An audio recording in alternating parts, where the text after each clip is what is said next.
Sir. മൃഗേഷേ, താൻ ഒരു glass ചായ മേടിച്ചിട്ടോ. സാർ സാറേ എന്ത് ചായ സാറേ വേണ്ട? പാൽ ചായ ആണോ അതോ കട്ടൻ ചായ ആണോ? എന്നാ വേണ്ട? പാൽ മതി. പാൽ ചായ മതി അല്ലേ? അല്ല സാറേ, വിത്ത് ഷുഗറാണോ വിത്തൗട്ട് ഷുഗറാണോ? എടോവേ, എനിക്കതിന് പ്രായമൊന്നുമില്ല, പഞ്ചാര ഇട്ടോ.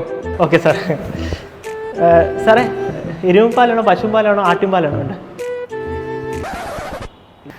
അതല്ല സാറേ, ഇവിടെ എല്ലാം കിട്ടും, അതാ. പാൽ ചായ മതി, മിൽമാപ്പാൽ. അല്ല സാറേ, ഈ സ്ട്രോങ് വേണോ ലൈറ്റ് വേണോ മീഡിയം വേണോ? താൻ ഈ പോലീസിന് വന്നതിന് മുന്നേ ചായക്കടയിലായിരുന്നു പണി.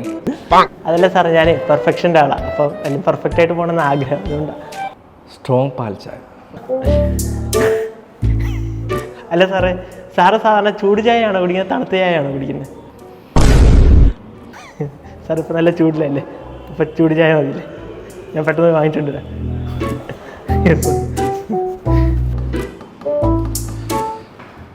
ഈസി, ആ മാഡത്തിന് കട കയറ്റി വിട്.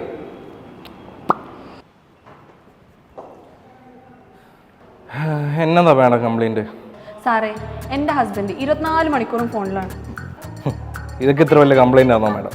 അതെ, അങ്ങേരെ ഫോണിൽ കുത്തി കുത്തി എനിക്ക് കിട്ടുന്നത് എനിക്ക് കിട്ടുന്നില്ല. എന്ത് സ്നേഹം? അത് സി മാഡം, മാഡത്തിൻ്റെ ഭർത്താവ് ഒരു മൊബൈൽ അഡിക്റ്റാന്ന് പറഞ്ഞുകൊണ്ട് കേസ് എടുക്കാനുള്ള വകുപ്പുകളൊന്നും തൽക്കാലം നമ്മുടെ കയ്യിലില്ല. അതെങ്ങനെ ശരിയാവും?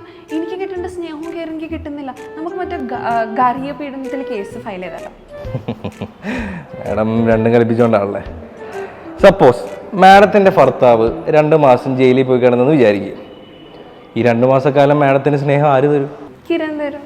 ഏത് കിരൺ? അതല്ല, ഈ ജയിലിൽ പോയി വരുന്ന ആൾക്കാരൊക്കെ പുതിയ മനുഷ്യരായിട്ട് വരുന്നതാണെന്നാണല്ലോ പറയുന്നത്. മാഡം എന്നാ വർത്താനം ഈ പറയുന്നത്? അതൊക്കെ നമുക്ക് ഉറപ്പ് പറയാൻ പറ്റുന്ന കേസാണോ? തൽക്കാലം ഒരു കാര്യം ചെയ്യാം, മാഡത്തിൻ്റെ ഭർത്താവിൻ്റെ ഫോൺ അങ്ങ് നശിപ്പിച്ച് കളാം. അങ്ങനെ ഫോൺ താഴെ വെച്ചാലേ എനിക്ക് നശിപ്പിക്കാൻ പറ്റുള്ളൂ. ടോയ്ലറ്റിൽ പോകാൻ നേരത്ത് ഫോൺ, ഭക്ഷണം കഴിക്കാൻ നേരത്ത് ഫോൺ, ഒന്നും പോരാണ്ട് ഉറങ്ങാൻ നേരത്തൊരു ഫോൺ കൈപ്പിടിച്ചിട്ടാണ് കിടന്ന് ഉറങ്ങുന്നത്. അല്ല, പുള്ളി ഫോൺ ചാർജ് ചെയ്യത്തൊന്നുമില്ലേ? ആ, ഒരു ദിവസം പുള്ളി ഫോൺ ചാർജിന് വെച്ചു. ഞാനെടുത്ത് വെള്ളത്തിലിട്ട്, എന്നിട്ടൊന്നും പറ്റിയില്ല. പിന്നെ ഞാനെടുത്ത് താഴ്ത്തിട്ടു, എന്നിട്ടൊന്നും പറ്റിയില്ല. പിന്നെ എനിക്ക് ദേഷ്യം വന്നിട്ട് ഞാൻ എൻ്റെ സ്കൂട്ടർ എടുത്ത് ബുർന്നും പറഞ്ഞ് എൻ്റെ ഫോണിൻ്റെ മേൽ കൂടി പോയി, എന്നിട്ടൊന്നും പറ്റിയില്ല. സാറേ, നമ്മുടെ സിനിമാക്കാർ വിളിച്ചിട്ടുണ്ടായിരുന്നു, 2ാമത്തെ ഷെഡ്യൂൾ നാളെ തുടങ്ങുന്നു. ആ സാറെന്താ സാറേ ഫോൺ എടുക്കാൻ? ഞാൻ എത്ര പ്രാവശ്യം വിളിച്ചെന്നറിയോ? എടാ, ഫോണ് ജയിലിലാണോ? ജയിലിലോ? ഞാൻ രാവിലെ അവിടെ ക്ലീൻ ചെയ്തതാണല്ലോ, എന്നിട്ട് അവിടെ ഒന്നും കണ്ടില്ലല്ലോ സാറേ. ആ ജയിലല്ലടോ, ഞാൻ ഈ അമിതമായിട്ട് ഫോൺ യൂസ് ചെയ്യണമെന്ന് പറഞ്ഞോണ്ടേ വൈഫ് മേടിച്ച് വെച്ചേക്കാം, അവളുടെ കസ്റ്റഡിയിലാണ്.